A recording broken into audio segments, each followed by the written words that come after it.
बिस्मिल्लाहिर्रहमानिर्रहीम। आज हम आपको बंद गोभी का पकौड़ा बताएंगे जो बहुत आसान रेसिपी है, लजीज और क्रिस्पी भी। आप जब ये रेसिपी ट्राई करेंगे आपकी फैमिली में रेसिपी बहुत पसंद आएगी। आपके मेहमान आए हुए तो आपको बहुत ज़्यादा तारीफ मिलेगी। तो हम बनाना शुरू करते हैं। देखिए हम बंद गोभी कटर में कटिंग कर रहे हैं, जो हमने वॉश करके रखी थी। तो कटर में हमने कटिंग की है, हमें बारीक कटिंग की हुई चाहिए। तो इस तरह हमने कटिंग कर ली और एक बड़े साइज़ की प्याज लेंगे, इसे भी हम कटर में कटिंग करेंगे।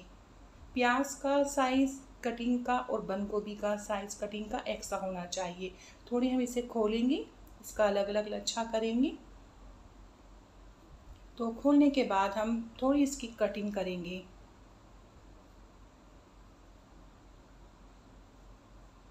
और इसके बाद हमें 2-3 हरी मिर्चें डालनी है इसमें। तो हम कटर से ही चॉप करेंगे। तो ये भी बारीक सी हमारी हरी मिर्चें चॉप हो जाएगी। आप चाहे तो इसकी सीड हटा सकते हैं। और हरा धनिया लेंगे एक मुट्ठी, इसे भी हम चॉप करके डाल देंगे। और इन सब्जियों को हम बहुत अच्छे से मिक्स करेंगे।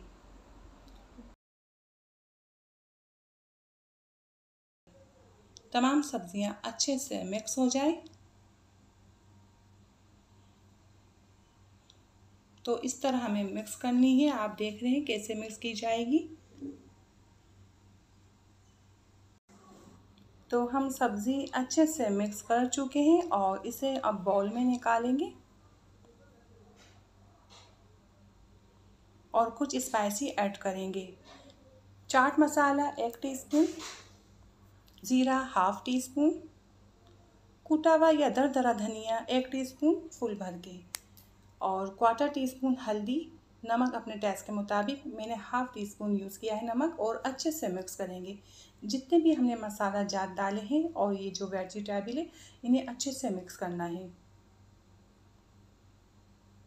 और बेसन डालेंगे हम।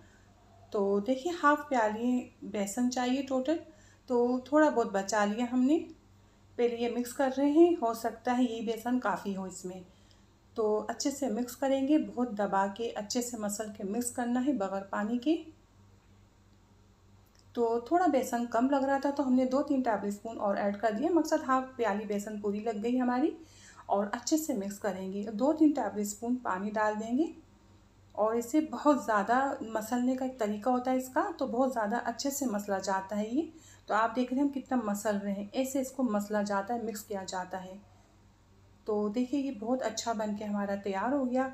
तलने के लिए तैयार है ये। और देखिए बना के देखेंगे, सिमट रहा है तो ये सेट है। अब हम इसे फ्राई करेंगे। तो ऑयल हमारा लो टू मीडियम में गर्म होना चाहिए। और लो टू मीडियम ही आंच में हम तलेंगे। पहले हल्का गरम करेंगे ऑयल, बहुत तेज़ नहीं, गरम ऑयल है। आप देख सकते हैं इतना गरम होना चाहिए। देखिए इसमें बबल्स बन रहे हैं।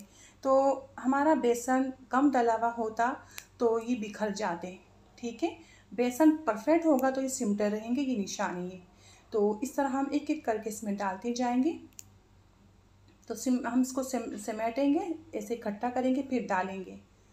इस तरह हम कढ़ाई में पकौड़े उतार देंगे। पकौड़े उतारने के बाद कढ़ाई में डालने के बाद थोड़ी आंच बढ़ा देंगे।